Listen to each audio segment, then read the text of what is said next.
আসসালামু আলাইকুম প্রিয় নবম শ্রেণীর শিক্ষার্থী, আশা করি তোমরা সকলে ভালো আছো। গত টিউটোরিয়ালে আমি তৃতীয় অধ্যায়ের লগারিদমের ধারণা ও প্রয়োগ এই অধ্যায়ের অনুশীলনীর 1, 2, 3 এই তিনটি অঙ্ক সমাধান করে দিয়েছিলাম। আজ আমরা 4, 5 এবং 6 এই তিনটি অঙ্ক সমাধান করার চেষ্টা করব। চলো, প্রথমটি দেখো।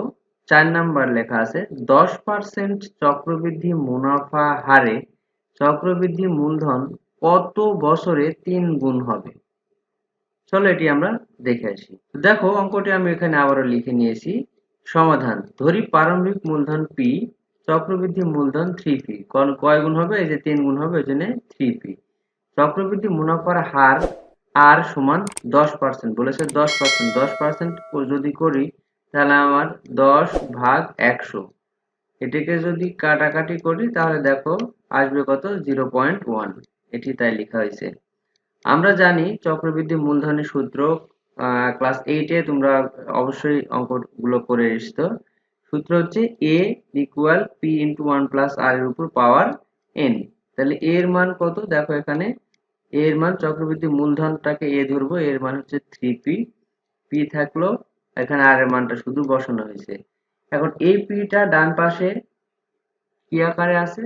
গুণ আকারে আছে। বাম পাশে আসলে ভাগ হয়ে যাবে, ভাগ হয়ে নিচে লেখা হবে। তাহলে AP এবং AP দুটি কিন্তু কেটে যাবে। তাহলে এখানে 1 প্লাস 0.1, এটি যোগ করলে 1.1 এর উপর পাওয়ার n।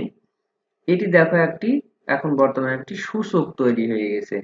এখন এই সূচকটাকে আমরা যদি লগের মাধ্যমে প্রকাশ করি তাহলে এই সমান সমান যেটা বামে বা ডানে থাকবে এটি হয়ে যাবে কি?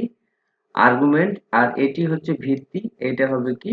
সমান সমানের বামে বা ডানে লিখতে হবে। তাহলে দেখো n ইকুয়াল লগ 1/1, সূচকের ভিত্তিও যা লগের ভিত্তিও তাই। 1.1 হচ্ছে ভিত্তি আর 3 হচ্ছে আর্গুমেন্ট। তাহলে ক্যালকুলেটরে যদি আমরা লগ 3 ভাগ লগ 1.1 চাপি তাহলে কিন্তু এই মানটি পাবো। সুতরাং মূলধন প্রায় 11.5274 বছরে 3 গুণ হবে। দেখো পরের 5 নম্বর অঙ্কে বলা আছে করোনা ভাইরাসের নাম তোমরা সবাই জানো। এই ভাইরাস দ্রুত ছড়ায়। যদি করোনা ভাইরাস একজনের থেকে প্রতিদিন 3 জনে ছড়ায় তবে একজন থেকে এক মাসে মোট কতজন করোনা ভাইরাসে আক্রান্ত হবে? কত দিনে 1 কোটি মানুষ আক্রান্ত হবে? তাহলে এখানে দুটো অংশ, এক মাসে মোট কতজন আক্রান্ত হবে আর কত দিনে 1 কোটি মানুষ আক্রান্ত হবে, এই দুটি ভাগে বিভক্ত কিন্তু একটি অঙ্ক। তাহলে চলো আমরা এটিও সমাধান করি। তো দেখো, প্রথম অংশ সমাধান: ধরি প্রারম্ভিক আক্রান্তের সংখ্যা p ইকুয়াল 1, আক্রান্তের হার r ইকুয়াল 3, একজনে 3 জন, সময়কাল n ইকুয়াল 1 মাস। 1 মাস সমান সমান আমরা জানি 30 দিন। তাহলে মোট আক্রান্তের সংখ্যা, যে আমাদের সূত্র যেটি একটি, এখানে চক্রবৃদ্ধি হারে যেহেতু বৃদ্ধি পাবে সুতরাং এটি সূত্র ওটাই। তাহলে a ইকুয়াল 1, r এর মান 3, এখানে দেখো 3 বসানো হয়েছে, যে r ইকুয়াল 3 3 জন আর n এর মান 30। এখন এখানে 1 আর 3 দুটো যোগ করি তাহলে হবে 4, 1 এর সাথে গুণ করলে 4 ই থাকবে আর পাওয়ার 30। এখানে 4 এর উপর পাওয়ার 30 তোমরা ক্যালকুলেটরে দিলে অসংখ্য মান আসবে। সুতরাং আমি এটি লিখে রেখেছি যে 30 টা 4 গুণ করতে হবে, না করে আমি এটি পাওয়ার হিসেবে রেখে দিয়েছি। এটি হচ্ছে প্রথম অংশের অ্যান্সার। দ্বিতীয় অংশে বলা হয়েছে যে 1 কোটি মানুষ কত দিনে আক্রান্ত হবে। তাহলে মনে করি টি দিন পর 1 কোটি লোক আক্রান্ত হবে, মানুষ আক্রান্ত হবে। সূত্র কিন্তু ওটি। তাহলে এখানে মোট সংখ্যাটা দেওয়া আছে কতদিন আক্রান্ত হবে। a এর মান হচ্ছে 1 কোটি, p এর মান 1, এই যে 1 কোটি। p এর মানে যে দেখো প্রারম্ভিক আক্রান্ত 1 একজন, আর 1 আর r এর মান এখানে 3, আর এখানে n সমান সমান t। এটি কিন্তু আমরা জানি না এবং এই t এর মানই বের করতে হবে 1 কোটি কতদিনে আক্রান্ত হবে। তাহলে এখানে দেখো 3 আর 1 এ 4, 4 এর উপর 4 এর সাথে যদি 1 গুণ করি তাহলে 4 ই হবে, এর পাওয়ার থাকবে t। তাহলে এখানে হবে কত? 4t। এটি ডান পাশে ছিল, এটা শুধু বাম পাশে নিয়ে এসে পক্ষান্তর করা হয়েছে আর কি। তাহলে 4t টা বাম পাশে নিয়ে এসেছি আর 1 কোটিটা ডান পাশে আছে। এখন দেখো এটি একটি সূচকীয় আকার, এটিকে আমরা লগের মাধ্যমে প্রকাশ করতে পারি। তাহলে পাওয়ারটা বামে আসলো। তাহলে t ইকুয়াল লগের ভিত্তি আর সূচকের ভিত্তি একই, log 4। দেখো এখানে log 4 আর এটি হচ্ছে আর্গুমেন্ট।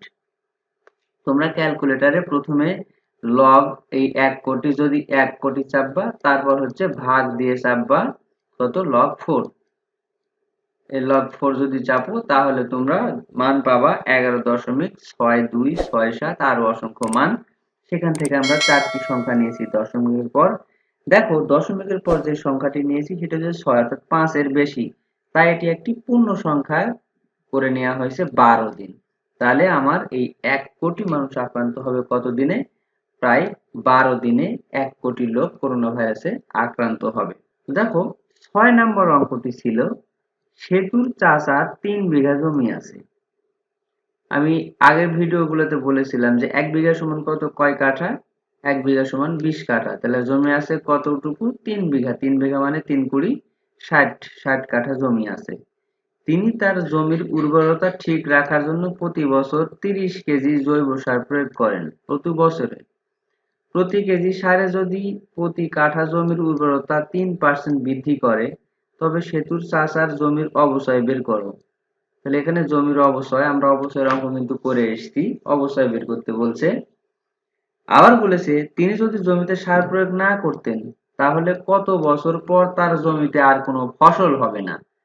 আসলে জমিতে যদি কোনো সার ব্যবহার না করা হয়, জৈব সার হোক আর যেই সারই হোক, তাহলে একদম কিন্তু ফসল না হওয়া হয় না, কিছু না কিছু পরিমাণে ফসল হবেই।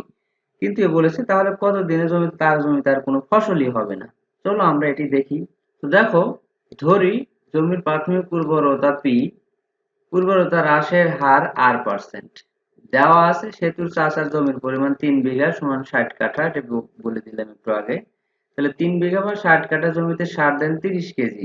1 কাঠা জমিতে সার দিবেন কত? 30 ভাগ 60, এটি করে পাইছি 0.5 কেজি, অর্থাৎ হাফ কেজি। আবার 1 কেজি সার জমির উর্বরতা বৃদ্ধি করে 3%, তাহলে 0.5 কেজি অর্থাৎ হাফ কেজি সারে কত? তার অর্ধেক হবে 3% অর্থাৎ কত? 1.5%।